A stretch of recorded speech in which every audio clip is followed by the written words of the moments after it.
How we doing, folks? Nathan Thompson here. I'm the one who started the group. The reason I started the group is because all the other groups on Facebook were horrible and just rampant cursing and insults, and I didn't think that was beneficial for a scientific discussion.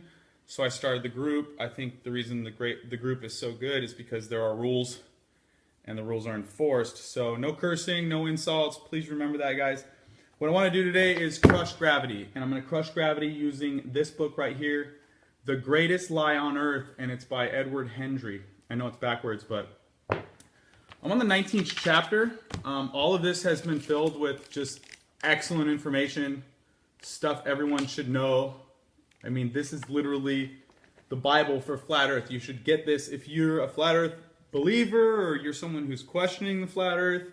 This is a book you have to have. So I'm going to read straight from chapter 19, and there's a segment talks about centrifugal force, and I've never heard this brought up in the group, so I just want you guys to hear this, okay? This is beautiful.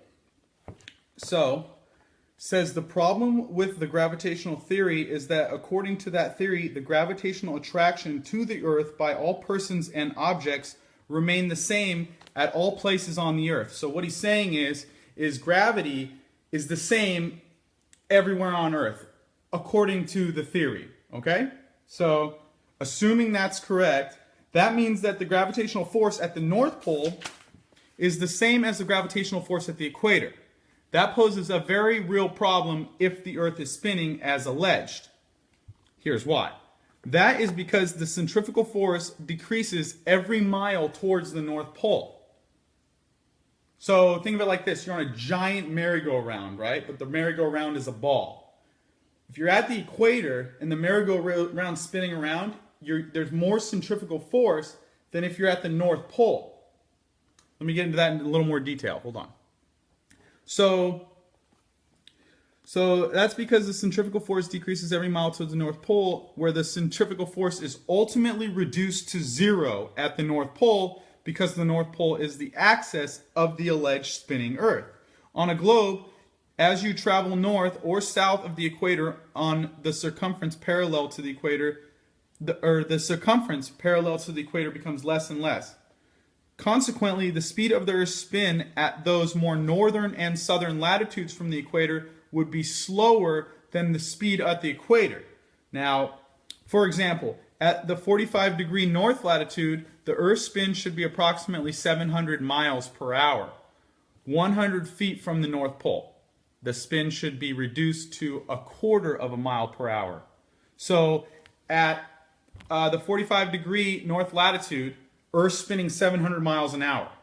But 100 feet from the North Pole, Earth's spinning 1/4 mile an hour. All right. Hopefully that makes sense for everyone. Follow along. As the speed of the spin is reduced, so also is the correlative centrifugal force. What is the amount of decrease of centrifugal force between the equator and 100 feet of the North Pole? Question mark. There would be a 4,000-fold reduction. So it's 1,000 miles per hour versus 1/4 miles per hour in centrifugal force from the equator to a point 100 feet from the North Pole. So that math lingo is kind of hard to understand. I'm not the best at reading it. This is all new information to me too. But what he's saying is as you're on the equator, the centrifugal force is dropping towards the North Pole to basically nothing. It will have no centrifugal force at the North Pole. Now here's where things get really interesting. This is why I wanted to share. That means, assuming as required by the theory of gravity, that the force of gravity remains constant over the entire surface of the Earth, a 175-pound man at the equator would weigh 700,000 pounds if he traveled to within 100 feet of the North Pole. So basically what that's saying is the pull of centrifugal force outward would cause a 175-pound man to weigh 700,000 pounds 100 feet from the North Pole. Now let me try and wrap your head around this.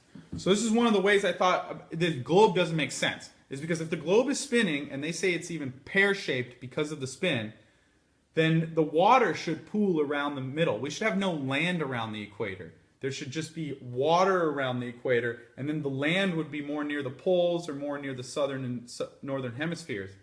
But because there's no spin and there's no centrifugal force and there's land around the equator, I really started to dive into this flat earth thing. And then it dawned on me that moonlight's cold. I started testing it. And then when all the science was basically leaving the globe and coming to flat earth in my mind, and I realized that the Bible said the earth is the center of the universe, and I had missed that the whole time because I didn't start out a believer. I was atheist. I spent 5 years researching the Bible, trying to understand how it was wrong. And it turns out I couldn't find anything wrong about it. There's parts that you might disagree with, but you can't debunk the Bible as historically accurate. And the message in there, it stands. So one of the interesting things about the message in the Bible is Satan says he will establish a kingdom on earth. And one of the things he wants to do with that kingdom is he wants to put it above the stars. So if God tells us in Genesis 1 that the firmament is where the stars are located, and the firmament is also where the moon and the sun are located, and the devil wants to put his kingdom above that, it would only make sense why we get NASA and why every week we get pictures of Jupiter and Mars on the news. It's because the devil runs this world, and he's got all his minions out there perpetuating this ball earth lie.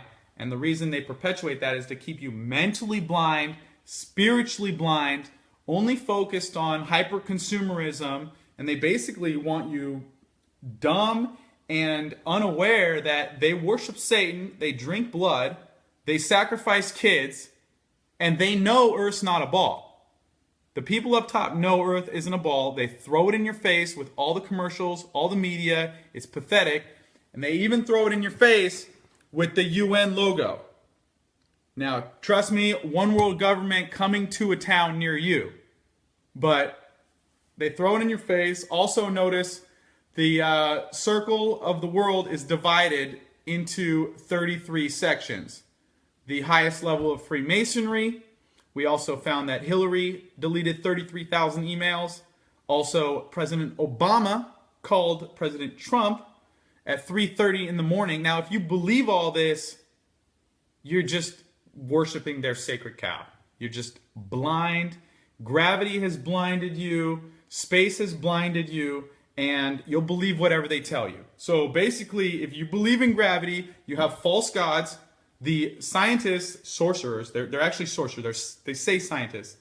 They run the world, and you believe them. And you're part of a religion. And your religion is this scientism of the 21st century. So gravity does not exist. It doesn't need to exist on a flat earth. The only reason they teach you it exists is because they want you to think you live on a ball. Now, gravity is a vain, heathen, religious superstition.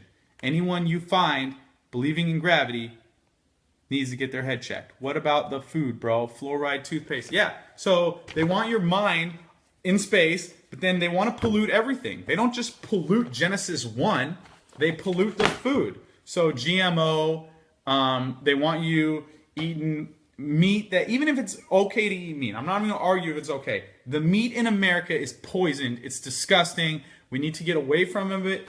They put fluoride in the water. Why we have neurotoxins in the water and people think it's good for their teeth, it baffles me. It is crazy.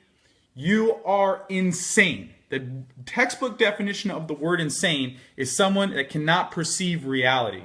And in my opinion, if you think fluoride's good for you and Earth's a spinning ball and you think the chemtrails in the sky are ice crystals and you think vaccines are good and science has it all figured out, you are insane. If you believe in evolution, you are insane. Okay? End of story. There's no proof that DNA morphs into more advanced molecular structures. Okay? Your cells are there for a reason. You were designed. There's a purpose on earth. I don't care if these Satanists are in control of the government. God is in control of everything. And I love you guys. Reptilians or giants eat us. Why are we on a farm? You guys are so funny. I love this group. I just want you to know from the bottom of my heart, I love this group. I do anything for you guys. I'm here for you. I'm your slave. You can put me to work. Much love. Anything I didn't cover, please message me. I'll try and cover it in the next one. God bless you. Have a great day.